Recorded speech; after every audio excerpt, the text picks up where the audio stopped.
নমস্কার বন্ধুরা, আবার একটা নতুন রেসিপি নিয়ে চলে এসেছি। আজ যে কাঁকরোলের একটা নতুন পদ করে দেখাবো। এ দেখুন, কাঁকরোলের দুপাশটা আমি কেটে নিয়েছি, নিয়ে মধ্যিখান থেকে কেটে নিয়েছি। কড়াতে জল বসিয়ে দিয়েছি। এবার স্বাদ অনুযায়ী নুন আর হলুদ হাফ চামচ, ছোট চামচের হাফ চামচ হলুদ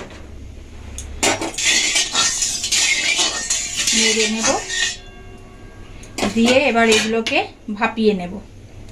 তাই এগুলোকে একদম খুব একদম করে সেদ্ধ করবার দরকার নেই, একটু শক্ত শক্ত থাকবে, সেরকম সময় নাবাতে হবে। বেশি গলে গেলে কিন্তু এটা এর ভেতর পুর ভরে তো রান্নাটা হবে, তাই জন্য অল্প সেদ্ধ করবেন, একদম শক্ত শক্ত থাকবে একটু। তাহলে আমি 5 মিনিট এটা ভাপিয়ে নেব।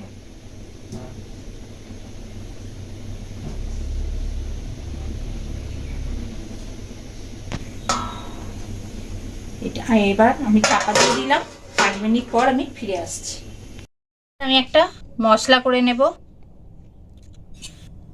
যেটা মানে ওই যে মাংসের কিমা দিয়ে করবো যেহেতু, তাই জন্য মাংসের কিমার মধ্যে একটু মাংসটা তো কষিয়ে নিতে হবে। তার মধ্যে আমি রসুন 5 কোয়া, আদা হাফ ইঞ্চি আর একটা কাঁচা লঙ্কা এটা পেস্ট করে নেব। যেটা তরকারি করব, মানে ওইটা রান্না এ করে তারপর তরকারি যেটা করব তার মশলা হচ্ছে, এই দেখুন 2টো কাঁচা লঙ্কা নিয়েছি, 8 কোয়া রসুন আর 1 ইঞ্চি আদা নিয়েছি। এটাকেও পেস্ট করে নেব।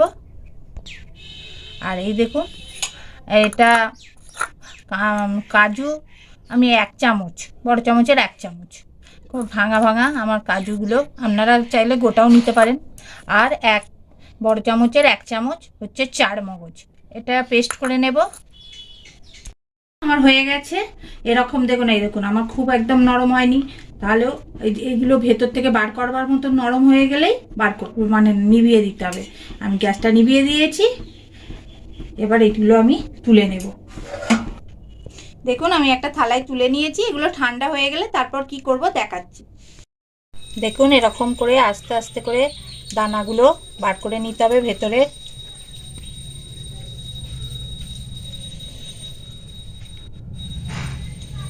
এরকম করেই সব কটা করে নেব।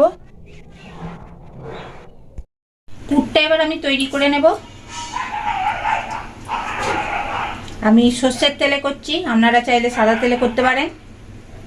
গরম হয়ে গেলে ছোট ছোট করে এই যে পেঁয়াজ কুচিয়ে রেখেছি, খানিকটা পেঁয়াজ এতে দিয়ে দেবো। আর খানিকটা তরকারি করব, তার জন্য রেখে দেব।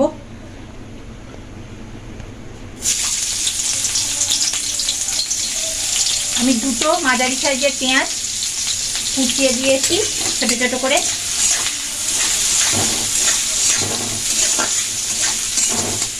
এটা লাল লাল করে ভেজে নেব। পুড়িয়ে যাবে না, এমন বাদামি বাদামি কালার এলেই তারপরে আদা রসুন আর কাঁচা লঙ্কার পেস্টটা দেব। এবার আদা রসুন আর কাঁচা লঙ্কা বড় চামচের 1 চামচ দিয়ে দিলাম। দিয়ে এটা ভালোভাবে কষিয়ে নেব। আদা রসুন এগুলো দেখবেন কাঁচা গন্ধ থাকে, যতক্ষণ না কাঁচা গন্ধটা যাবে ভালোভাবে তেলের মধ্যে নেড়ে দিতে হবে। একটু জল দিয়ে দিলাম। এবার মশলা দেব। ছোট চামচের 1.5 চামচ হলুদ গুঁড়ো, ছোট চামচের 1 চামচ জিরে গুঁড়ো,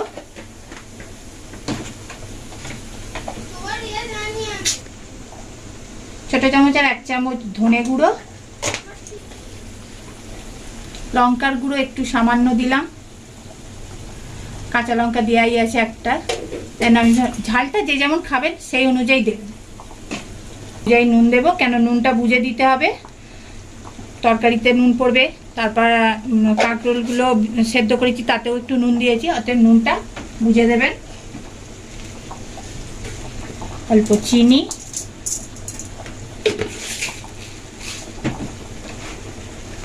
একটু গরম মশলার গুঁড়ো হাফ চামচ, ছোট চামচে দিয়ে মশলাটা ভালোভাবে কষিয়ে নেব। এবার আঁচটা আমি একটু জোর দিয়ে দিলাম, মশলাটা কষাবে না। এতক্ষণ আঁচটা আমি কমিয়ে রেখেছিলাম যাতে মশলাটা না পুড়ে যায়, ওই জন্য।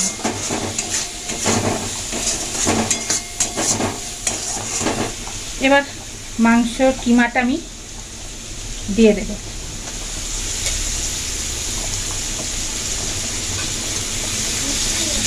ছোটো ছোটো করে একদম মাংসের কিমাটা করে নিয়েছি। দোকান থেকে করিয়ে নিয়ে এসেছিলো, কিন্তু খুব বড় বড় করে করেছিল। তাই জন্য আমি একটু বাড়িতেই নিজে ছোটো ছোটো করে নিয়েছি।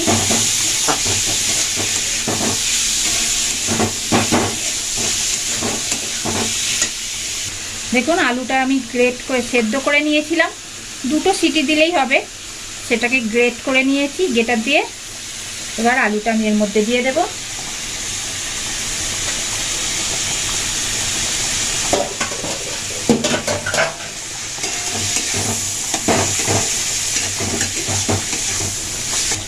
এটা ভালো করে খুন্তির সাহায্যে ভালো করে ভেঙে দিতে হবে, যাতে না ডেলা ডেলা থাকে।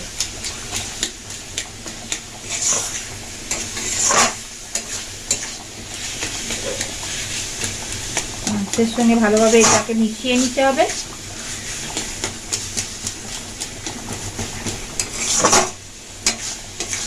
আমি বড় চামচের 2 চামচ বেসন নিয়ে রেখেছিলাম, সেটা এবার আমি দিয়ে দেব।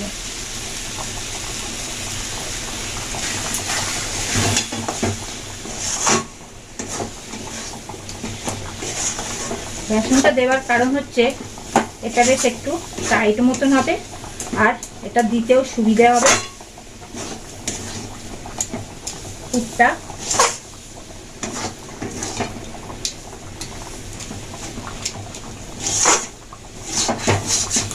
আঁচটা এবার কমিয়ে দিতে হবে।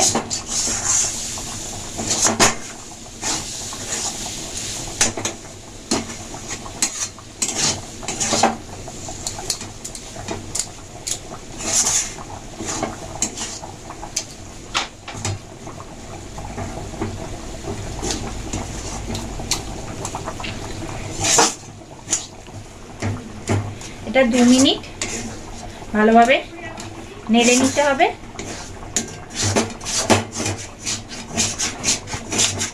আমার হয়ে গেছে, এবার তুলে নেব, ঠান্ডা হতে দেব, তারপর পুরটা ভরব। এই যে বাটি, আমার তো এই যে দেখুন এই যে বাটি বাটি হয়ে আছে কাঁকরোলের, সেই বাটির মধ্যে এই পুরটা ভালোভাবে ভরে দেব। চেপে চেপে ভেতরে ঢুকিয়ে দেব।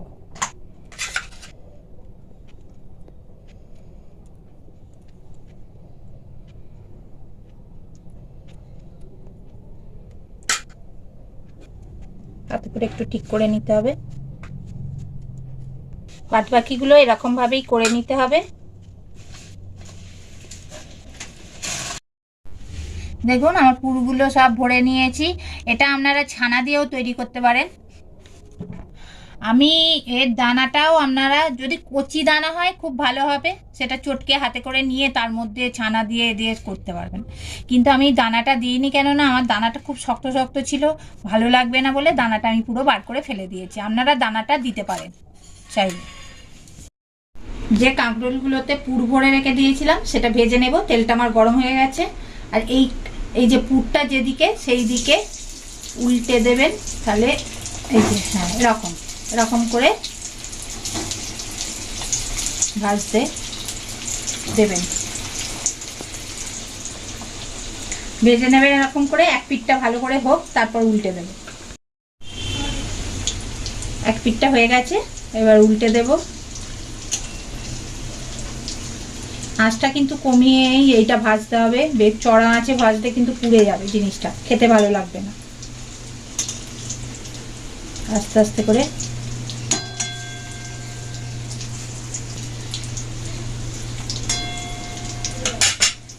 ভাজা হয়ে গেছে, এবার আমি তুলে নেব। 2 পিঠটাই আমার লাল লাল করে ভেজে নিয়েছি।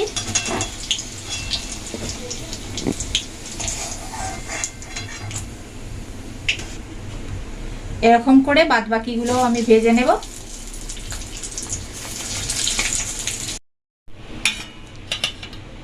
দেখুন আমার সবগুলো ভাজা হয়ে গেছে। এবার আমি তরকারিটা করে দেখাবো। একটা দারচিনি স্টিক, দুটো ছোটো এলাচ, 3টে লবঙ্গ দিয়ে দিলাম। দিয়ে তারপর পেঁয়াজটা কুচিয়ে রেখেছিলাম, দুটো পেঁয়াজ বড় সাইজের, পেঁয়াজটা দিয়ে দিলাম।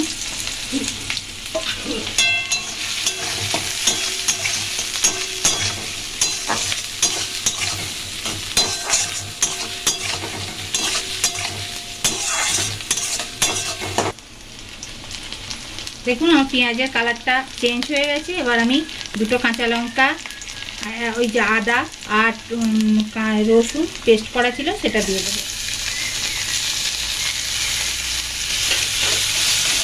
আদা আর রসুনের একটা কাঁচা গন্ধ থাকে, সেটা ভালোভাবে তেলের মধ্যে নেড়ে যেতে হবে যতক্ষণ না কাঁচা গন্ধটা যায়। এবার গুঁড়ো মশলা দেব। হলুদ 1 চামচ, জিরে 1 চামচ,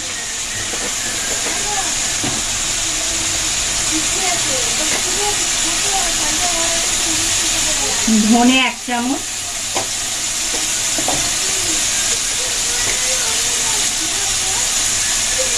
লঙ্কা গুঁড়ো 1/2 চামচ, নুনটা বুঝে দেবেন, নুনটা আমি অল্পই দিলাম, চিনি,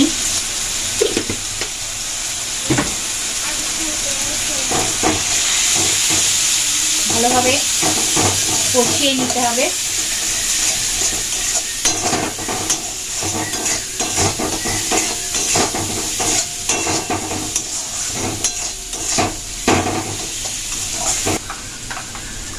এই যে দই, কাজু আর 4 মগজ পেস্ট করা আছে, দই দিয়ে আমি এটা পেস্ট করে রেখেছিলাম।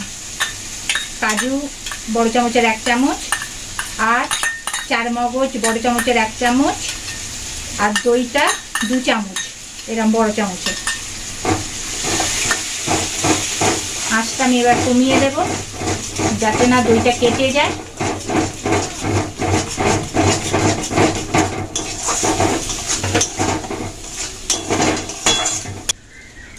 গরম মশলার গুঁড়ো ছোটো চামচের 1 চামচ,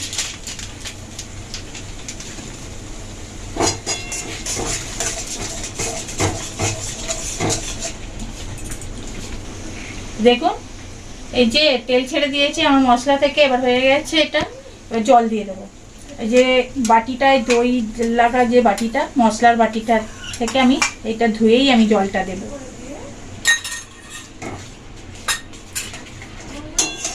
আর একটু জল দেবো,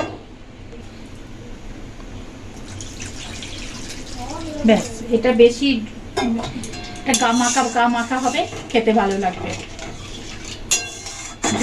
এখন আঁচটা আমি বাড়িয়ে দিয়েছি। ঝোলটা বেশ একটু মানে ফুটে যাবে, একটু গাঢ় গাঢ় হয়ে আসবে, তখন এগুলো দেবো, কাঁকরোলগুলো। এখন ঝোলটা আমার ঘন হয়ে গেছে। এবার কাঁকরোলগুলো একটা একটা করে দিয়ে দেবো। এগুলো ঝোলে ডুবিয়ে দিতে হবে, বেশি ফোটাবো না। 1 মিনিটের মতন একটু ফুটিয়ে নিয়ে নামিয়ে নেব। এবার নামিয়ে নেব।